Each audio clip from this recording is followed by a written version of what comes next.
Bonjour à tous, nous sommes le 10 novembre 2024. Je m'appelle Michel Lévesque, je suis diacre permanent et voici une autre capsule des messages lumière de la famille Myriam.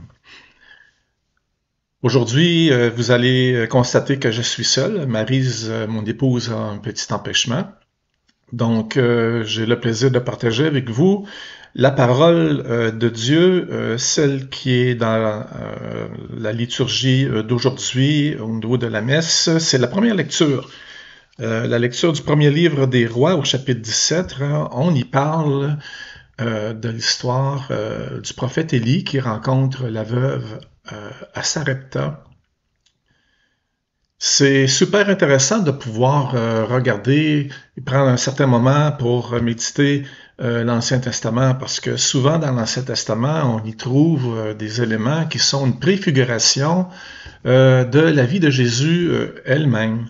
Donc, c'est une clé de lecture pour pouvoir comparer l'ancien et la nouvelle version de l'Alliance, l'ancienne Alliance et la nouvelle Alliance en Jésus.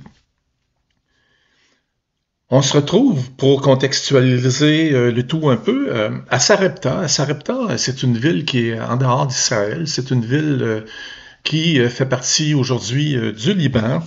Puis Élie a été envoyé pour rencontrer une veuve. Donc déjà en partant, on se retrouve dans une situation peu ordinaire. Élie, qui est un prophète d'Israël, se retrouve à être envoyé non pas auprès des veuves d'Israël, mais auprès d'une veuve qui est en dehors du peuple hébreu en tant que tel, au Liban.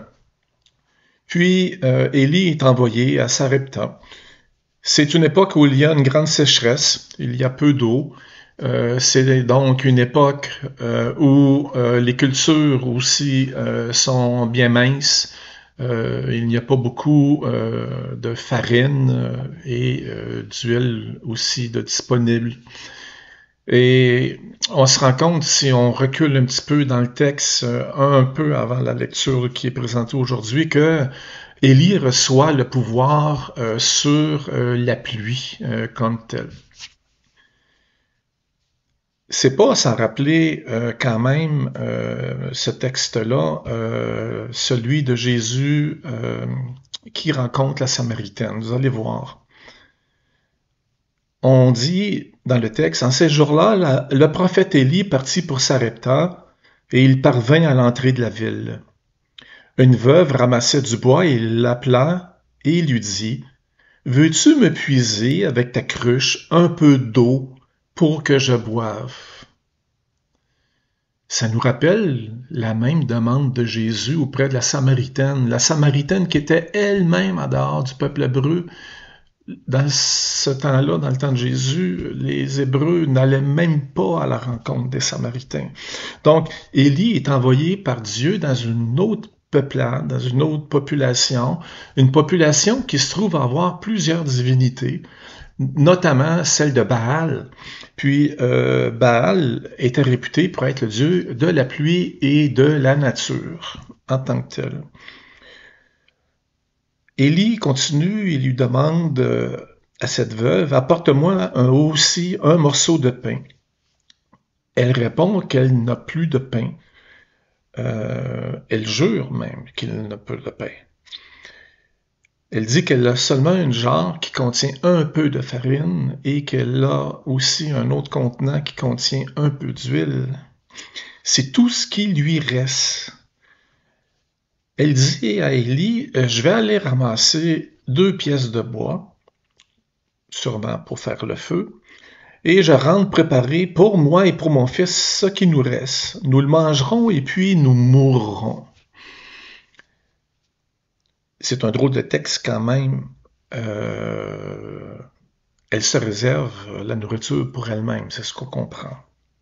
Élie lui dit alors, n'aie pas peur. Va, fais ce que tu as dit. Mais d'abord, cuis-moi une petite galette et apporte-la-moi. Ensuite, tu en feras pour toi et ton fils. La veuve est mise dans une drôle de situation où Élie lui demande de lui donner à lui d'abord ce qui lui reste pour faire du pain. On peut se mettre dans la peau de la veuve et se demander, mon doux, qu'est-ce que je vais faire? Je vois là quand même un parallèle avec Abraham qui a dû tout quitter pour suivre la parole du Seigneur, pour lui être fidèle. Et le Seigneur, en retour, lui a promis une descendance, une multitude de descendants. C'est un peu la même chose qui arrive ici avec la veuve, puis Élie. Élie qui lui demande de faire, dans le fond, un acte de foi, de lui faire confiance. N'aie pas peur. C'est la première chose qu'il lui dit. Puis il lui demande de faire un geste avant même de voir le fruit du miracle qui s'en vient, que Élie va faire pour elle. Elle a dû se dire, ben là, si moi je meurs, si mon fils meurt, ma descendance, moi je n'en aurai plus. La famille va s'arrêter là. De là le parallèle que je fais avec Abraham.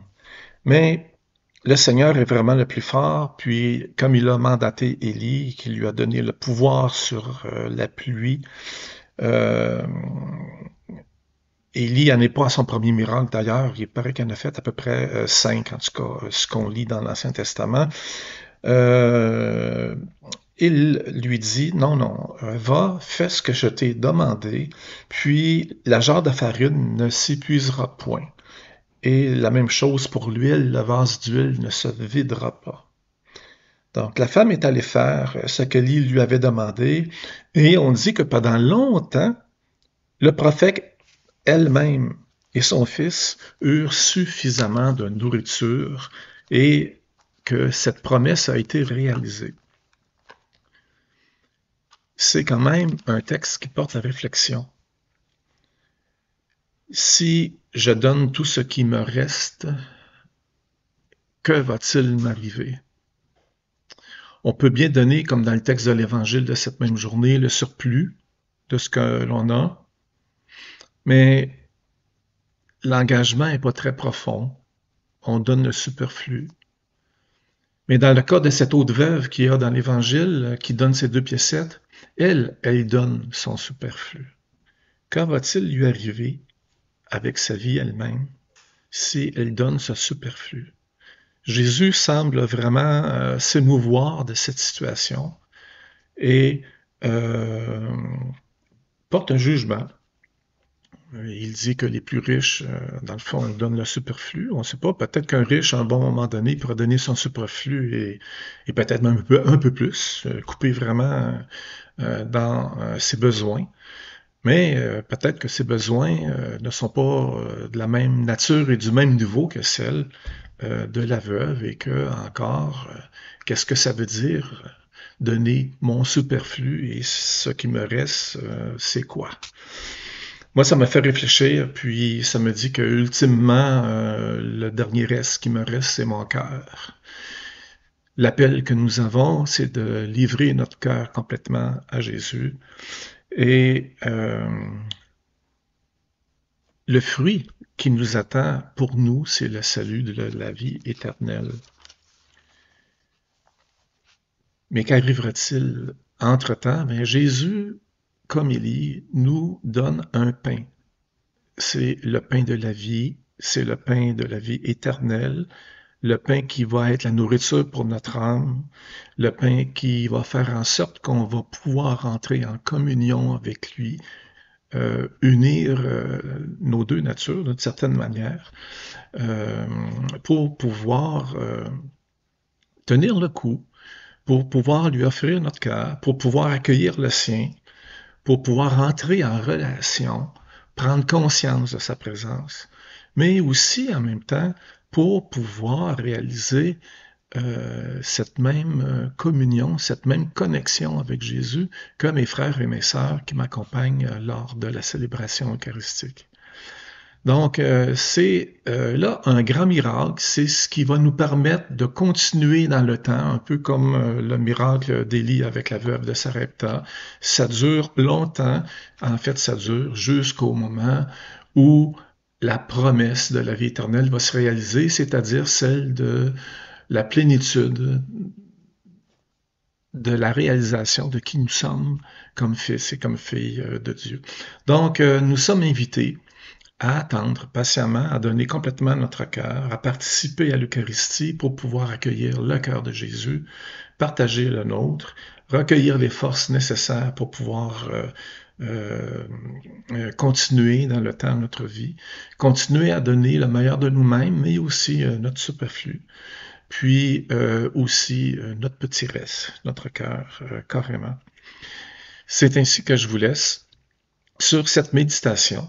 Et comme je suis diacre permanent, comme toujours, je vous bénis au nom du Père, du Fils et du Saint-Esprit. Amen. Jésus.